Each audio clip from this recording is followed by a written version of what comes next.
मुंबई महापालिका निवडणुकीत महायुतीला पूर्ण बहुमत मिळणार। 27 महापालिकांमध्ये महायुतीचाच महापौर असेल। निकालानंतर भाजपच मोठा पक्ष हे पुन्हा अधोरेखित होईल। मुख्यमंत्री फडणवीसांकडून विश्वास व्यक्त। ईव्हीएमला पाडू मशीन जोडण्यात येणार। मतदानावेळी मतदाराला मोठ्या डिस्प्लेवर माहिती दाखवणं हा मुख्य उद्देश। मात्र पाडू मशीन मुंबईमध्ये कुठेही सरसकट वापरलं जाणार नाही। निवडणूक आयोगाकडून स्पष्ट। ईव्हीएमला नवं मशीन जोडण्यासंबंधी आधी का माहिती दिली नाही, हा नियम विधानसभा लोकसभेला का लावला नाही। मतदानाच्या एक दिवस आधी राज ठाकरेंचा निवडणूक आयोगावर हल्लाबोल। मशीनला दोष देणं ही ठाकरे बंधूंची पराभवापूर्वीची तयारी। बावनकुळेंची टीका। तर लोकांची भेट घेणं हे नियमातच। बावनकुळेंकडून स्पष्ट।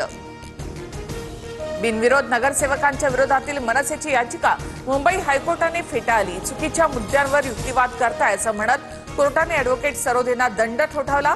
याचिका फेटाळल्यानंतर आता पुढील पर्यायांसंदर्भात राज ठाकरे यांची सरोदे यांच्यासोबत चर्चा। ठाकरे बंधूंकडून सहकुटुंब मुंबादेवीचं दर्शन। अरविंद सावंत, संजय राऊतही उपस्थित। उद्याच्या बीएमसी निवडणुकीसाठीच्या मतदानापूर्वी ठाकरे कुटुंबीय दर्शनाला।